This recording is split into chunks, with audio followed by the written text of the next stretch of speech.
How do we start? You start. Okay, I'll start. Hi, I'm Melani. I work as a copywriter for IKEA Communications. My name is Martin, and I work as a creative leader at IKEA Food. But at the time we went on this trip, I was working together with Melani as an art director at IKEA Communications. We were lucky enough to be chosen to go on an IWitness field trip to Sierra Leone in February 2014. Okay, so every year, IKEA runs 2 good cause campaigns, Soft Toys for Education and Brighter Lives for Refugees. The money raised from these campaigns go to fund projects run either by UNICEF, Save the Children or UNHCR. IWitness is a program which sends IKEA co-workers working on good cause campaigns out into the field to visit some of these projects. The idea being that co-workers get to see where the money goes and see how their hard work in the stores during the campaign affects kids and families in some of these poorest communities in the world. So in January, we got the news we were going to Sierra Leone. Are you excited? Are you nervous? Oh my God, you're so lucky. It's going to change your life. These were just some of the things people said to me. I didn't want to disappoint anyone with my vague answers, but the truth was I had no idea how I felt.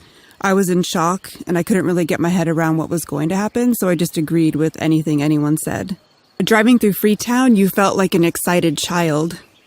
Yeah, we were so taken in by the brightly colored patchwork of buildings, hand-painted signs and women's fashion.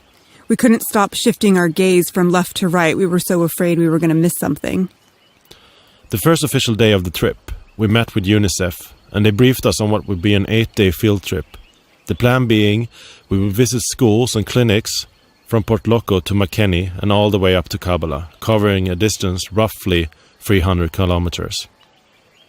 Visiting the women's clinics, we were confronted with our assumption that breastfeeding is the most natural thing in the world, and that those living in poverty would obviously choose breastfeeding because it was readily available and free.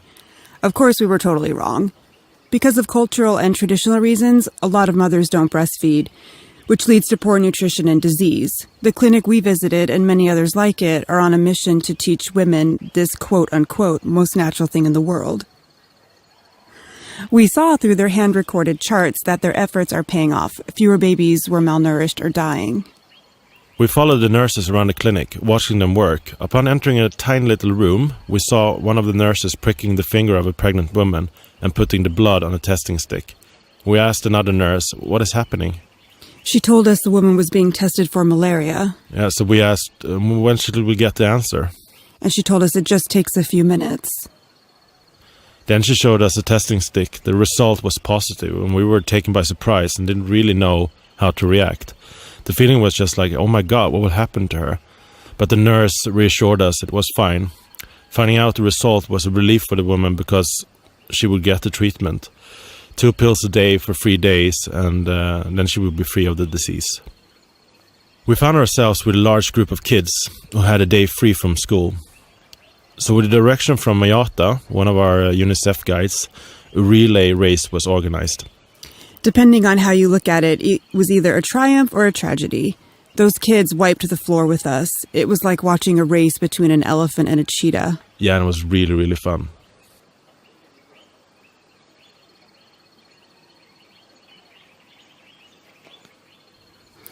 Our first encounter with Susan was during our meeting with the group of men who run the Teachers University in Port Loko.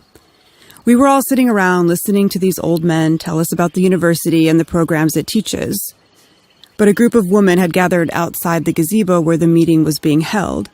One woman in particular would chime in with insightful answers to the questions we were asking. After the meeting finished, we all talked about how impressive she was. She was so outspoken and so spontaneous. We decided we wanted to come back and interview her, so we did. This is the time for women. This is our time. And we too should put effort. They cannot push us and then we just relax. We should go the extra mile. We tell the children, you have the potential to even be a lecturer. You have the potential to even be a doctor. You have the potential to even be a whole head of state.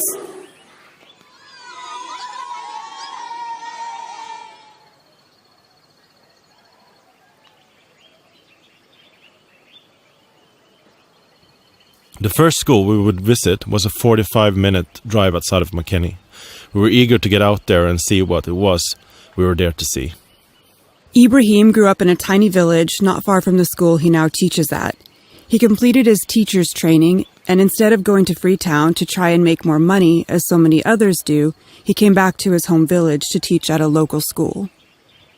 And we were invited to watch him teach that class, and it was really clear he loves what he do. And the kids in the class are really lucky to have such a passionate and engaging teacher. Yeah, it was humbling to watch him teach this jam-packed class with the most basic supplies. Things we would regard as rubbish, rocks, old plastic bags, and water bottles. Talk about being resourceful.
If one thing became clear over the 8 days we traveled around Sierra Leone, it was that women are driving positive change and progress in the country. And we had the pleasure of meeting with several mothers' clubs in different small villages outside of Kampala. The groups are made up of women who have a strong belief in children's education, equality, and human rights. The clubs focus on the education of children living in their community. If children don't show up at school, representatives of the Mothers Club go and speak to the parents directly. If a child is working, they will do their best to convince the parents to send the child to school instead. They also intervene to stop child marriages of girls in their community, like Fatima. Yeah, Fatima was married off to a local policeman at the age of 16. When the Mothers Club learned of the marriage, they traveled 50 kilometers to the village she was in, and they rescued her and returned her to the family and back to school. Now she acts as a mentor to other young girls in her community and has plans to be a nurse after completing her education. You want to be a nurse? Yes.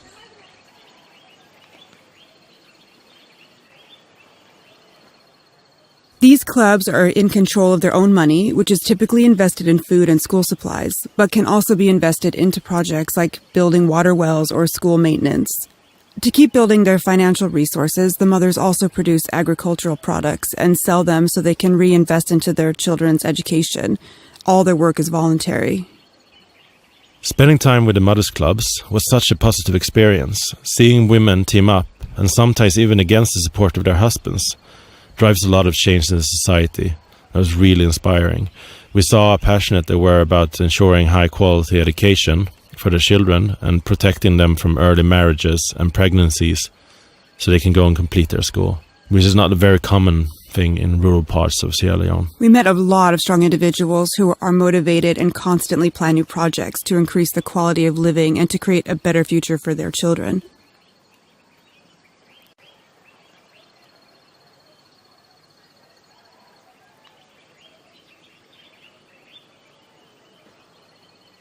During the last evening in Kampala, day before heading back to Freetown, we wanted to have a farewell dinner with Isa, our main UNICEF contact and guide for this trip. He's out in the fields 5 to 6 days a week, all year round, going from villages to villages all across Sierra Leone. So I asked him, what drives you to do what you do? And he answered that he has this kind of picture in his mind of the furthest, nearly impossible to get to jungle, and beyond that there's a village, and in this village there's a tiny hut. And in the tiny hut there sits this small child in need of a vaccine and an education. And he sees it as his duty to get that vaccine to that child and to get that child to school.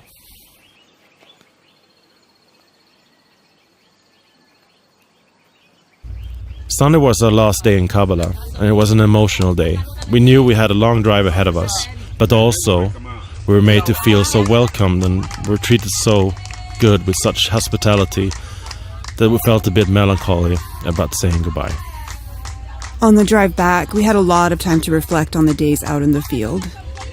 As we were sitting in our cars, looking out the window, we passed by all these small villages. It was a Sunday and people were off work. But they were like sitting there and they were happy, and the grown-ups were sitting on the porches talking and laughing, and the kids were running around playing. But then you get this feeling that it's such a shame that this country, which is full of warm and friendly people, has had to go through everything it's gone through. It's kind of hard to understand how a country so rich in natural resources can be one of the poorest countries in the world. Yeah, but despite all that, there is a real feeling of hope. Seeing the dedication and the hard work of organizations like UNICEF and Cause Canada was extremely humbling. And talking to people like Susan and Ibrahim, passion and drive to make Sierra Leone a better place just radiates from them. UNICEF was eager to hear about the days out in the field, what our impressions were, and what we thought worked and didn't work. They were really pleased to hear how impressed we were with the Mothers Clubs, for example. Yeah, and they had quite ambitious plans for expanding the program throughout the entire country. Getting feedback from us, outsiders, reassured them of the program's potentials for real and lasting change. Thank you so much for taking the time to listen to our stories. If you want to find out even more about our trip or are interested on going on an IWitness trip yourself, you can visit the IKEA Foundation's blog. Thanks. Thanks for listening. Bye. Bye.